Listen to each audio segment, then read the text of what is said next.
that the Prophet Muhammad said that would happen before the end of time. And of course, the first thing the Prophet Muhammad ﷺ said, the first thing that he said would be the first of the signs of the last day is his death. And the last day is soon upon us. And that's what the Prophet said then 1,400 years ago. How close must it be now? Let's look at some of the things the Prophet Muhammad, may Allah's peace and blessings be upon him, said in various narrations. First of all, the Prophet Muhammad mentioned that amongst the signs of the last day is that you would see the barefooted Bedouins compete with each other in building tall buildings. This is remarkable, because I invite anybody to look and go and visit Dubai, Abu Dhabi, Saudi Arabia, Bahrain. These are places where 60 years ago, I remember when I was in Kenya and they were complaining how there was no more money coming from Saudi Arabia after 9/11 and so on and so forth. And they were saying, well, you know, 60 years ago, we used to send money to Saudi Arabia to help the orphans and the madrasas there. Now you will find the people who only 60 years ago were barefooted Bedouins competing with each other in who can build the tallest building in the world. In fact, it said there's going to be 6 of the tallest buildings in the world in Dubai in the years to come. This is something the Prophet Muhammad was predicting 1,400 years ago. It is truly a sign of the last days. The Prophet Muhammad ﷺ also mentioned that the mosques would become like palaces.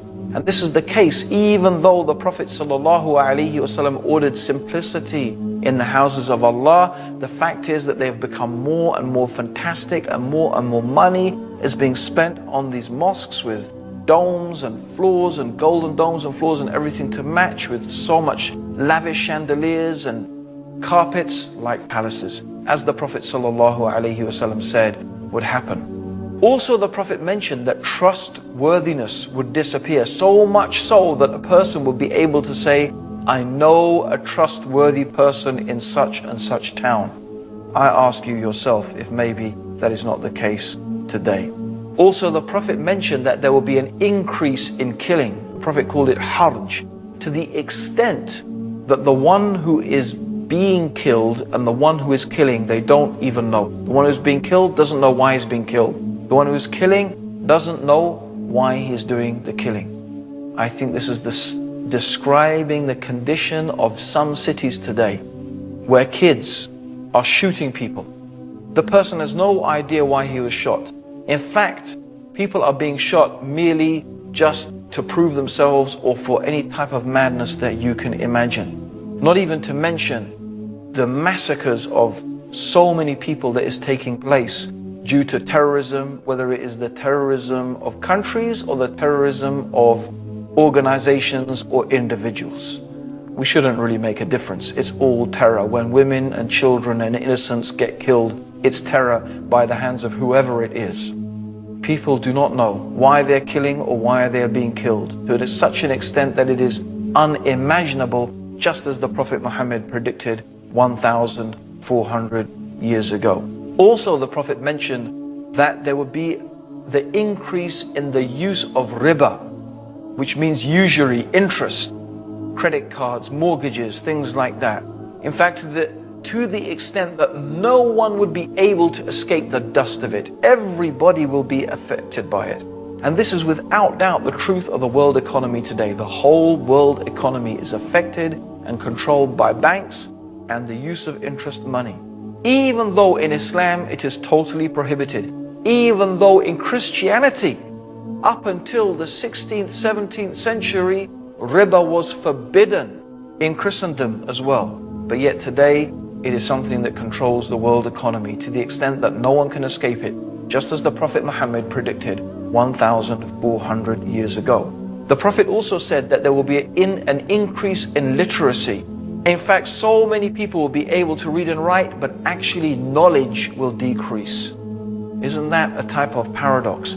More people will read, and what do we end up reading? Most of us, we read rubbish. We read rubbish stuff. But we can read, but knowledge, especially knowledge of the religion, despite the fact that more people can read, ignorance has become prevalent.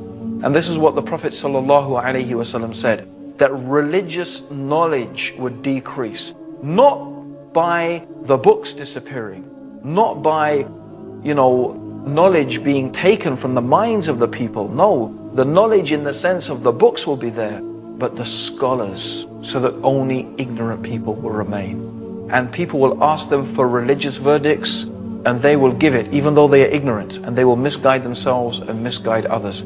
Anyone acquainted with the Muslim world today will be familiar with this. And the Prophet mentioned the speakers will be many and the scholars will be few. And this is what we can find exactly. There are many speakers, many thinkers, many intellectuals, many people, alhamdulillah, giving dawah. Maybe not enough people, but the scholars, they are so few. And this is a type of sign of the last day, that the scholars will be taken away. And this is exactly what we find happening. Also, the Prophet Muhammad ﷺ said that there will be such an increase in musical instruments, and Muslims will make it lawful even though it is forbidden. The use of musical instruments, it has been forbidden by the Prophet. Some Muslims will make it lawful. And there are many people who are saying it's allowed, even though it is very clearly mentioned in Sahih al-Bukhari, the most authentic collection of hadith. And this is mentioned here. This hadith where the Prophet predicted that the people will make it lawful even though the Prophet made it unlawful, and it has come true. Just as the Prophet Muhammad, may Allah's peace and blessings be upon him, said. Also, he mentioned there will be an increase in sexual promiscuity.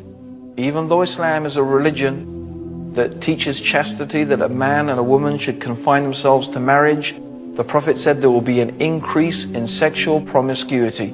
And I don't think anyone can deny that that is the state of the world today, with highly sexualized images, and even traditional societies that normally had a good traditional moral values. For example, like India. Even in India, for example, promiscuity is becoming more and more common, hardly than it ever was before. Even in Muslim countries, where the whole idea of sexual promiscuity is so against the teachings of Islam, it is unfortunately becoming more and more common. And the Prophet Muhammad said that because of this, diseases would appear that people had never heard of before. Isn't that the case? AIDS, for example, diseases that people had never heard of before will arise due to sexual promiscuity. And this has taken place just as the Prophet Muhammad predicted, sallallahu alaihi wasallam. He mentioned that women will be naked although they are dressed. The dress of some women today, which in all but means is nakedness, with the clothes that are so tight they describe every shape of the body, which this technology did not exist to make those type of clothes in the time of the Prophet. Yet the Prophet Muhammad is describing how this nakedness amongst the women will become prevalent.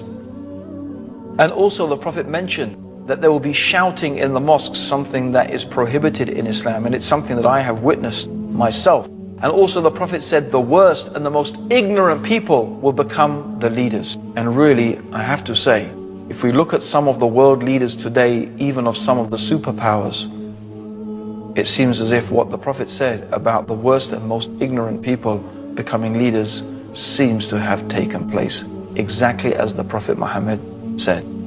Also, he mentioned that a man will obey his wife and disobey his mother, something really contrary to the teachings of Islam. He will rather listen to his friends than listen to his father. And this is something that we find happening in the Muslim world, even though this is so against the teachings of Islam. Men will wear gold and silk and they will make it lawful, even though the Prophet has made it unlawful. People will abandon the religion of Islam for a small worldly gain. And keeping onto the religion will be like holding two hot coals. I am mentioning all of these things, and there are many, many more things that the Prophet Muhammad ﷺ mentioned. But these are some of the small signs concerning the events that will take place before the last day. And as we can see, these things that I have gone through, almost without exception, they have come true in a way that is so clear and so obvious and so apparent.